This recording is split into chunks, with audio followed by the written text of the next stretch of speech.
todos, bienvenidos y bienvenidas a nuestro programa de debate político Tesis y Antítesis. Estamos ya en la compañía de los asambleístas Virgilio Hernández y Luis Fernando Torres. Con ellos haremos un recuento de lo que ha significado para el trabajador y la trabajadora ecuatoriana estos 8 años de la Revolución Ciudadana. Yo soy Belkis Sánchez y en los próximos 30 minutos estaré moderando este debate. Recuerden que llegamos a ustedes gracias a la señal abierta de Televisión Legislativa del Ecuador y de la radio de la Asamblea Nacional. También nos pueden seguir por nuestra señal de internet en vivo.asambleanacional.gov.es. Agradecemos por la reproducción de Tesis y Antítesis a la red de canales comunitarios regionales del Ecuador asociados se crea y al portal de noticias ecuadorenvivo.com. Aquí iniciamos. El 1 de mayo de 2007, el presidente de la República, Rafael Correa, estuvo en la marcha de los trabajadores con los trabajadores. 8 años después, así van las cosas. Según la última encuesta nacional de empleo y desempleo ENEMDU del Instituto Nacional de Estadística y Censos INEC, el desempleo en Ecuador subió de 3.84% en marzo de 2015, es decir, 1.1 puntos menos que lo registrado en marzo de 2014, cuando llegó a 4.85%. La ciudad con menor porcentaje de desempleo es Cuenca, con el 3.22%, seguida de Machala con el 3.70% y Guayaquil con el 3.78%. El área rural registró en marzo de 2015 un desempleo de 1.89% frente al observado en marzo de 2014 de 3.35%, reducción estadísticamente significativa. El empleo adecuado ha pasado de 2.8 millones de personas en el 2008 a 3.323.000 personas en el presente año. El empleo inadecuado ha subido de 3.131.000 personas a 3.838.000 personas en estos 8 años. El subempleo ha pasado de 957.978 personas a 985.000 personas, es decir, 6.66% de la población subempleada a 7.48% de la población económicamente activa. En tanto, entre marzo de 2014 y marzo de 2015, la tasa de desempleo registra una disminución en 1.36 puntos porcentuales en los hombres y de 0.55 puntos porcentuales en las mujeres. La tasa de desempleo para los hombres es de 1.78 puntos porcentuales menor que de las mujeres, cifra estadísticamente significativa. Y bien, con estos antecedentes iniciamos, lo hacemos con usted, asambleísta Torres. ¿Cómo evalúa usted estos 8 años en cuanto a las conquistas laborales? ¿La situación del trabajador ha mejorado? En términos generales, especialmente el ingreso ha mejorado, como el ingreso en general de los ciudadanos ecuatorianos. Antes del 1 de mayo, en la Asamblea se incorporaron algunas reformas importantísimas al Código de Trabajo en la Ley de Justicia Laboral. La mayor parte de esas reformas, desde mi punto de vista, no generan las condiciones para que exista inversión y por consiguiente creación de más empleo y de más trabajo. El haber eliminado el contrato a plazo fijo y haber sustituido la modalidad de contratación por la contratación a tiempo indefinido, ciertamente que es una amenaza para el pequeño y el mediano emprendedor. Sí asegura en puestos de trabajo a quienes tienen un trabajo, por lo general en empresas que operan, funcionan, venden y ganan, pero esa no es la situación de todas las empresas ni de todos los empleadores. La modalidad alternativa que se incorporó en el código, el contrato por obra o servicio dentro del giro del negocio, que obliga a que un contratista que tuvo un número X de trabajadores para construir una carretera, luego de que ha hecho la carretera, está obligado, si tiene otra obra, a contratar a los mismos que trabajaron en la carretera, es una modalidad que igualmente no va a generar empleo y trabajo, más aún cuando por el hecho de no contratar a los mismos que trabajaron en la primera obra, diga usted la carretera, para la nueva obra, el puente, se produce una especie de despido intempestivo ficto, ciertamente que no alienta para que haya más inversión, más contratación. El remedio va a ser peor que la enfermedad, y sobre todo por el hecho de que en esa modalidad que se incorpora en el Código del Trabajo se le otorga demasiadas competencias al ministro de Trabajo para que él regule cómo se va a contratar, cuando esa regulación debería constar claramente determinada en la misma ley. Gracias, asambleísta Torres. Ya vamos a profundizar en aquello. Asambleísta Hernández, vamos a reflexionar sobre eso, pero antes, 8 años, son 8 años, ¿y el Movimiento País se siente satisfecho con lo que ha hecho por los trabajadores? Como suele decir el presidente Correa, este es el gobierno que más ha hecho por los trabajadores del Ecuador. Eso es sin duda. El decir que nos sentimos satisfechos, yo creo que siempre hay posibilidades de hacer más. Se ha hecho mucho. Es el gobierno sin duda que ha hecho más por los trabajadores del Ecuador, pero quedan todavía muchas cosas por hacer.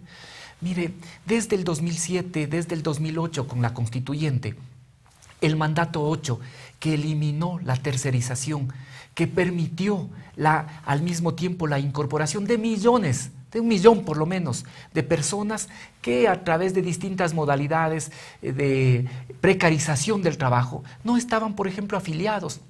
No ganaban el salario básico unificado, no tenían los derechos que están consagrados en la ley. Entonces ahí sí vivíamos un régimen en el que existían unas garantías en la ley, pero que esas no se aplicaban a gran parte de los trabajadores del Ecuador. Ya solo la eliminación de la tercerización, la obligación de que se pague el salario básico unificado, por ejemplo, a las personas que trabajan en todo lo que significa quehaceres domésticos, es un avance significativo. Y luego, lo que ha implicado que se obligue a la afiliación a la seguridad social. Eso se tuvo que hacer incluso en este momento, que fue muy criticado por norma penal. Y se decía que el haber generado una norma penal es parte de este proceso de persecución. ¿Qué es lo que ahora se ha demostrado? Que eso ha permitido, entre otras cosas, que más de cerca de casi 2 millones de personas han sido incorporadas a la seguridad social, mientras antes eran aproximadamente 1.400.000, ahora estamos en más de 3 millones.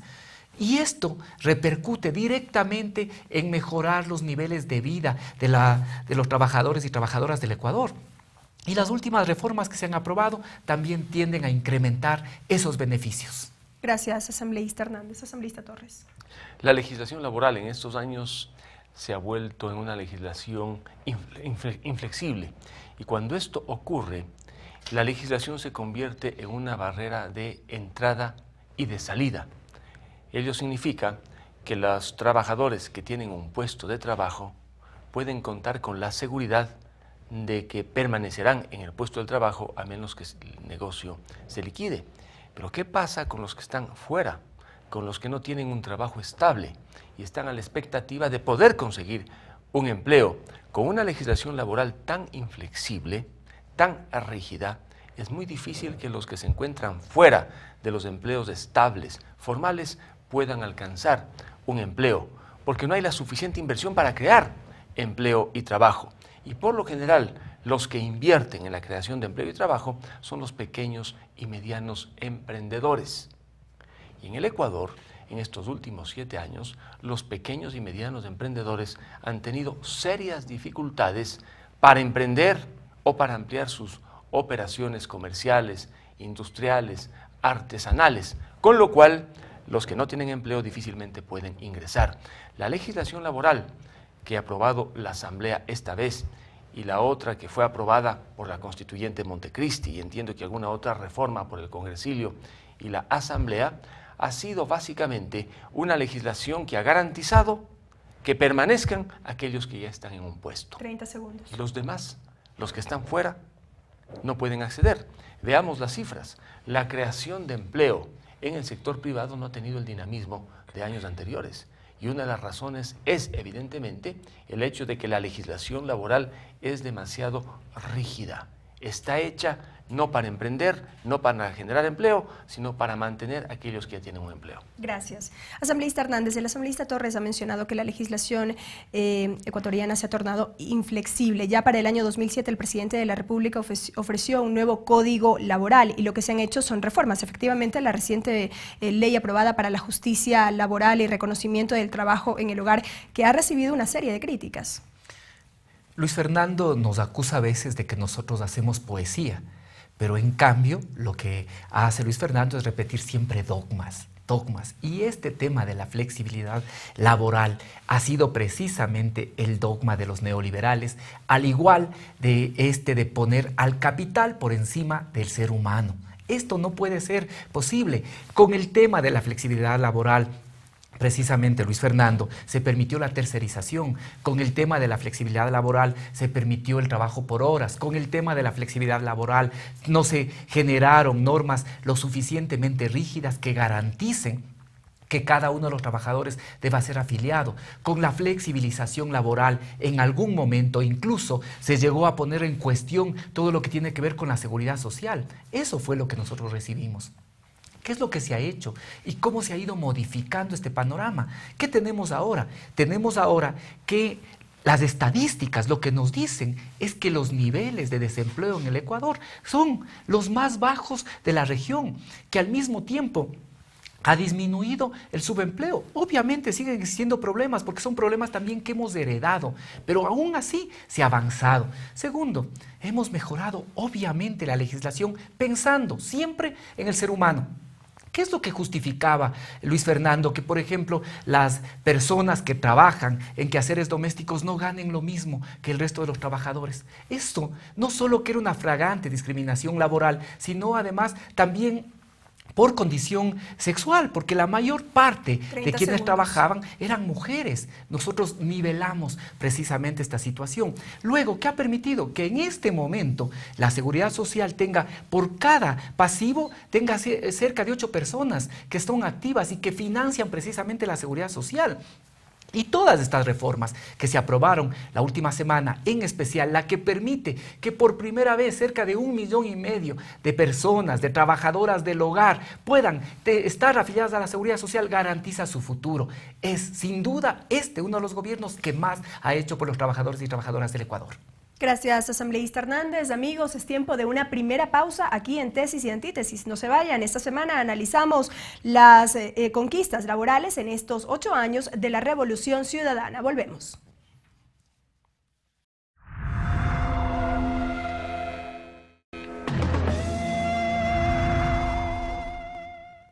Estamos de regreso con más de Tesis y Antítesis. Recuerden que llegamos a ustedes gracias a la señal de la radio de la Asamblea Nacional y de Televisión Legislativa del Ecuador. El programa también lo pueden revisar en nuestro portal de internet en vivo.asambleanacional.gov.es y por el portal de noticias ecuadorenvivo.com. El tema de esta semana, las conquistas laborales y los 8 años de la Revolución Ciudadana. ¿Qué sentimientos tienen los ciudadanos ahora que se celebró un nuevo año del Día del Trabajador? Lo revisamos enseguida. El gobierno actual es excelente, sino que siempre los quejambrosos de toda la vida y se oponen a todo, pero de ahí hay muchas prebendas para los trabajadores. El asunto de los derechos laborales, la estabilidad, el haber incluido al seguro general, a las damas de casa, un sector olvidado. Y yo soy cocinero, ya, y por ende yo antes no tenía horario de trabajo y todo eso, ahora ya nos respetan las 8 horas de trabajo, somos remunerados acorde a lo que uno se debe ganar en ese sentido, ¿no? Bueno, de malo podríamos hablar que no existe estabilidad, no existe certidumbre en los diferentes agentes económicos de la sociedad ecuatoriana. En cuanto a las remuneraciones, yo soy de una empresa pública, este año no nos ha subido absolutamente nada y podemos ver que los productos y las cosas cada día están más caros. Un caso completamente absurdo que haya oposición a este gobierno. Es un gobierno que se ha manifestado completamente y con mucha sinceridad de frente con los trabajadores. Yo creo que los trabajadores tienen que protestar por sus derechos, pero no influenciados por la ultraderecha que quiere gobernar este país. Gracias.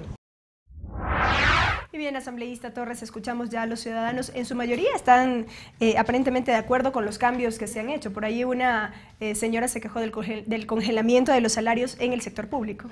Bueno, más allá de la poesía y los dogmas, Virgilio, veamos realidades.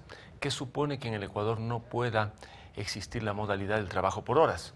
Que un joven estudiante que quiera hacer una especie de pasantía en una oficina de arquitectura, de abogados o en cualquier otra operación económica, simplemente no pueda ser contratado. El trabajo por horas debidamente regulado y pagado por el empleador abre muchísimas opciones a aquellos que antes, gracias al trabajo por horas, podían trabajar, pero ahora, sin el trabajo por horas, están fuera del mercado laboral. Entonces, el haber eliminado el contrato por horas dejó a muchos ecuatorianos, especialmente jóvenes, fuera del espacio de trabajo. ¿Qué ha pasado con las empleadas del servicio doméstico o los empleados del servicio doméstico? Su número no se ha incrementado. Yo estoy de acuerdo que se les pague una cantidad igual a la que ganan otros trabajadores, pero pensemos una mujer jubilada de 70 años que reciba un monto que normalmente no reciben los jubilados, $600 al mes, y tiene que contratar a una empleada para que le ayude y le asista. No estamos hablando de una mujer rica, es por lo general una persona que ha sido profesora, gana $600 con una jubilación, digamos, de lo mejor, y debe pagar mensualmente por lo menos $300 a su empleada. Y si sumamos el 13º, el 14º, no son 300, sino vienen a ser casi 450. 30 segundos. Ese es el problema. En esas condiciones, una mujer como esta a la que me refiero, de 70 años, de la tercera edad, difícilmente va a contratar una empleada doméstica, buscan otras fórmulas. Por lo tanto, a mí lo que me preocupa es que todas las regulaciones que se adoptan para proteger, muchas veces no protegen y dejan a un buen número de personas en el desempleo. Brevemente, asambleísta, pero esto que usted ha mencionado es parte del discurso que precisamente ha manejado la oposición. Ahora, ¿qué decir del sentir de los ciudadanos? No, son realidades. Si uno ve las estadísticas, el crecimiento del servicio doméstico prácticamente ha disminuido con relación a otros años y se buscan otro tipo de modalidades. Ahora hay empresas que prestan ese servicio, porque mucha gente no puede asumir el riesgo laboral y someterse a la inflexibilidad de la ley. Pensemos entonces en la gente que necesita trabajar, y necesita trabajar básicamente con reglas distintas que garanticen, por supuesto, su dignidad. Gracias, asambleísta Torres. Asambleísta Hernández. Seguramente el trabajo doméstico es de los trabajos más duros que se realizan. No hay justificación para que quienes realizan un trabajo que precisamente porque es menos regulado, puede a veces ser más allá de las 8 horas, se extiende a veces a los fines de semana y sin embargo no tenían siquiera la remuneración básica unificada. No hay justificación para eso. Y el que precisamente no haya pasado todas las catástrofes que se decía, demuestra que fue una medida acertada. Adicionalmente, estamos también preveyendo la posibilidad de que esa persona que ahora es trabajadora doméstica pueda en un momento determinado ser jubilada.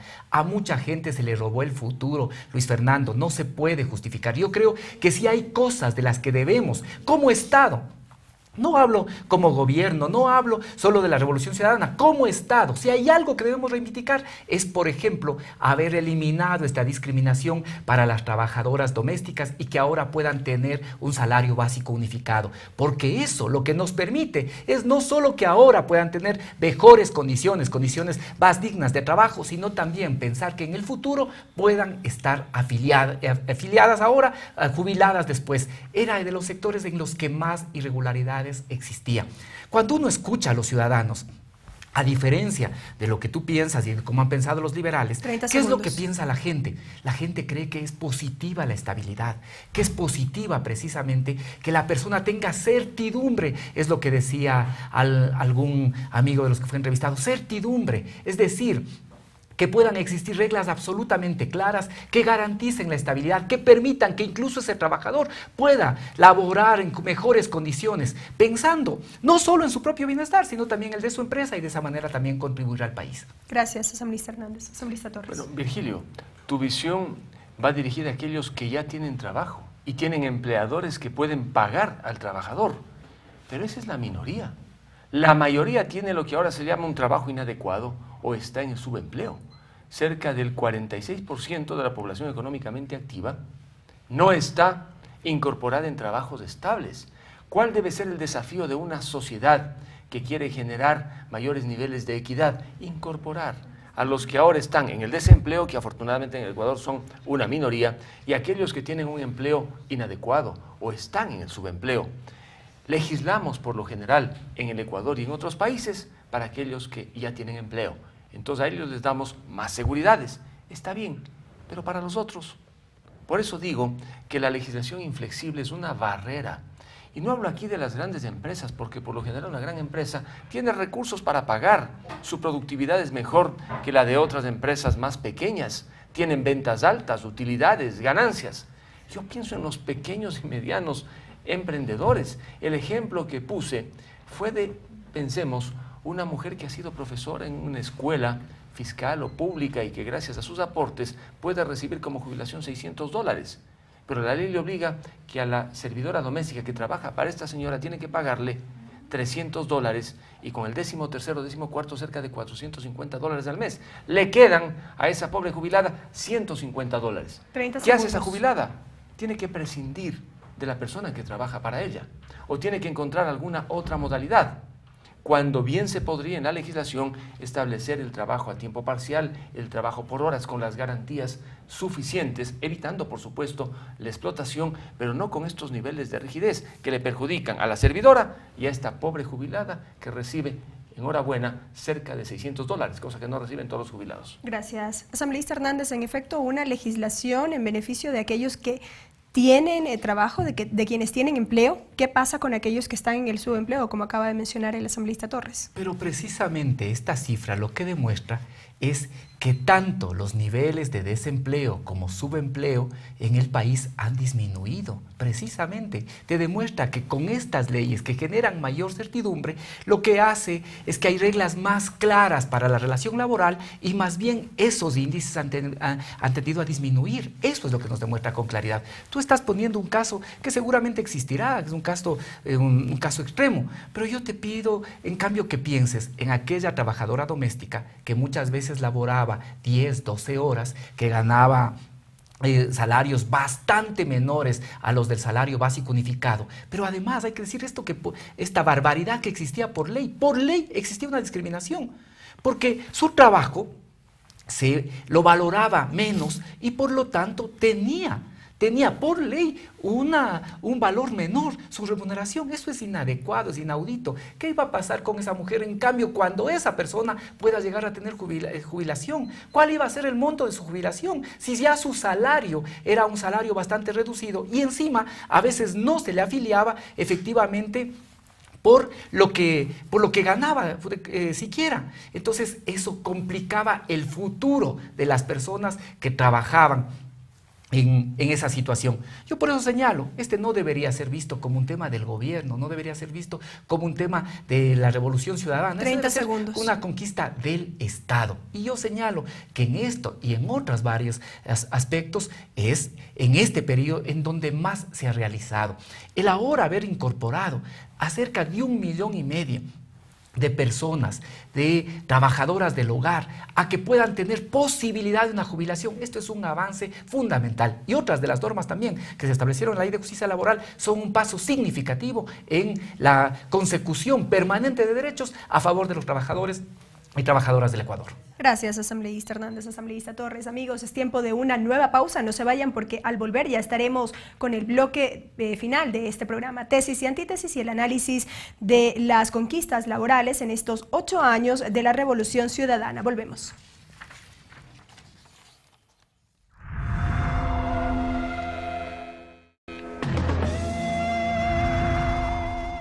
Estamos de regreso con el último bloque de Tesis y Antítesis. En 3 minutos cada asambleísta deberá concluir con sus ideas. El tema de esta semana, las conquistas laborales y los 8 años de la Revolución Ciudadana. Asambleísta Torres, ¿qué le espera al trabajador ecuatoriano de aquí en más? Bueno, para aquellos que tienen trabajo, la situación indudablemente es mejor y por supuesto se le presenta un gran futuro. Aquellos que no están con un empleo estable, es decir, tienen un empleo inadecuado en el subempleo, sí van a tener años sumamente duros porque la legislación laboral no garantiza que puedan encontrar fuentes de empleo y de trabajo. ¿Qué hacer? Mire, Partamos de una realidad. El ingreso per cápita en el país bordea los $6.000. El ingreso anual de un trabajador bordea aproximadamente los $5.000, si sumamos sobre el salario básico, el 13º, el 14º. Cerca del 90% del ingreso per cápita recibe un trabajador. En economías que tienen mejores condiciones de empleo, donde no hay un 45% en el subempleo, sino casi todos tienen un empleo estable, la relación es distinta. Tienen, por ejemplo, un ingreso de cerca de $24.000 frente a un ingreso per cápita que bordea los $60.000 o $70.000. En otras palabras, el ingreso del trabajador representa un 30% del ingreso per cápita. Eso supone, en esas sociedades que garantizan el empleo para todos, que hay mayores niveles de productividad, eficiencia. En el Ecuador, si bien hemos garantizado este ingreso frente al ingreso per cápita, lo que debemos ver es que no hay el dinamismo suficiente para incorporar a quienes tienen empleos inadecuados o están simplemente en el subempleo. Yo me alegro por las servidoras domésticas que ganen indudablemente una remuneración igual a la de otro trabajador, pero me da mucha pena por aquellas que se han quedado sin trabajo o por aquellas servidoras domésticas que ahora ya no tienen simplemente dónde trabajar. Yo estoy de acuerdo con la afiliación especialmente de las damas de casa. La forma como se ha concebido esta afiliación en la Ley de Justicia Laboral me parece correcta. Hay un aporte del Estado y un aporte también del ama de casa. Y cuando el ama de casa recibe el bono, una parte del bono sirve para aportar. Si se hubiera podido votar la Ley de Justicia Laboral por partes, yo hubiera votado a favor de la afiliación de las amas de casa, por razones de índole social y por razones de índole también económica frente al Instituto Ecuatoriano de Seguridad Social, porque la incorporación de las damas de casa también le permite al fondo de pensiones, ahora que se van a mezclar los recursos, tener mayor liquidez. Lamentablemente no nos dieron esa oportunidad y nos obligaron a votar por el paquete. Y yo, claro, no podía votar desde ningún punto de vista por la eliminación del 40% del aporte estatal al fondo de pensiones. 30 segundos. Pero la jubilación de las damas de casa tiene una razón económica positiva, entiendo que está por lo pronto bien diseñada. En 20 años sí sería bueno conocer cuánto van a recibir esas damas de casa que van a aportar una parte de lo que reciben del fondo del bono de la pobreza y con el aporte estatal que también se suma a ese fondo. En todo caso, concluyo diciéndole que las reformas al Código del Trabajo siempre tienen que ser reformas orientadas a generar empleo y trabajo y no remar contracorriente. En la crisis fiscal que está viviendo el país, resulta que el sector privado, que bien pudo haber tenido incentivos para generar empleo y trabajo, con las últimas reformas al Código de Trabajo no tendrá esos incentivos para que pueda compartir también o contribuir a salir del hueco fiscal y la crisis en la que se encuentra el país. Gracias, asambleísta Torres. ¿Alguna réplica, asambleísta Hernández? Sí, o sea, me parece importante que se reconozca lo significativo y los avances que se han hecho en materia laboral. Ya hemos mencionado aquí varios. Eliminar la tercerización, afiliación obligatoria. Esto me parece fundamental. Fue un paso trascendente en lo que tiene que ver con derechos laborales.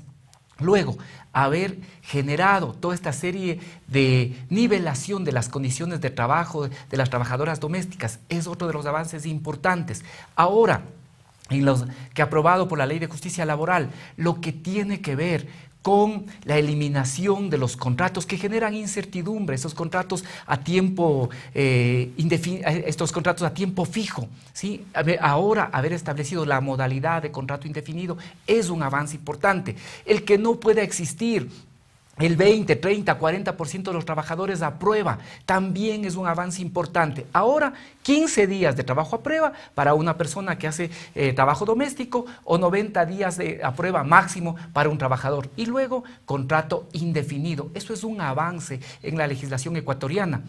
El que se hayan eliminado las brechas salariales y que ahora el ministerio puede intervenir para que no exista pues gerentes de banco que ganan 60.000 mientras una persona que atiende a los ciudadanos en las cajas gana 300, el básico gana $400 como mucho. Eso es importante. El que ahora no se pueda despedir a mujeres embarazadas, a los propios dirigentes sindicales, es un avance significativo. El que ahora también se tenga que dar un año de indemnización a quienes son despedidos por condiciones de discriminación o por situación de orientación sexual, por ejemplo, son avances fundamentales que se ha hecho en el área laboral, de tal manera que no se puede desconocer estos avances significativos. El país ha avanzado en materia laboral. Hemos en estos años, sin decir que hemos hecho todo, que está absolutamente todo concluido, pero se ha avanzado. Lo mismo, en la hora, y que me alegro que lo reconozcas, el que se permita que las trabajadoras del hogar puedan ser afiliadas, obviamente que les permite mayor certeza, certidumbre en el futuro a estas personas, que además también contribuyen laboralmente, que es otro de los grandes aportes, que se valorice ese trabajo y que también en las cuentas nacionales se vea reflejado el trabajo doméstico. Es fundamental. Asambleísta, esto bien como parte de todos los logros alcanzados en estos últimos años, pero como usted mencionaba al inicio de este programa, todavía falta mucho por hacer. ¿Cuáles serían estos aspectos pendientes según la Revolución Ciudadana? Y con esto terminamos. Bueno, obviamente, la mayor preocupación tiene que seguir siendo el poder generar la mayor cantidad de empleo en el país. Esto es importantísimo, la mayor cantidad de empleo y empleo digno, empleo en el que, por ejemplo, no solo haya remuneración básica unificada, sino salario de la dignidad, en el que antes de repartirse utilidades los trabajadores puedan tener salarios dignos. Este tiene que seguir siendo el principal objetivo, el aumento de la oferta de empleo. Para ello, obviamente que son importantes las inversiones públicas, son importantes las inversiones privadas, pero no a cualquier costo, no al costo de sacrificar los derechos de los trabajadores y trabajadoras. Para nosotros siempre está por encima el ser humano antes que los apetitos y los requerimientos del capital. Asambleísta Hernández, muchísimas gracias. Gracias, asambleísta Torres. Amigos, hemos analizado en esta semana las conquistas laborales en estos 8 años de la Revolución Ciudadana. Recuerden que aquí en Tesis y Antítesis, la síntesis les corresponde a ustedes. El video de este debate lo pueden encontrar en nuestro canal de YouTube y en la página de Facebook del programa Tesis y Antítesis. Agradecemos por la reproducción del programa, la red de canales comunitarios regionales del Ecuador asociados se crea y al portal de noticias ecuadorenvivo.com. Será hasta la próxima semana.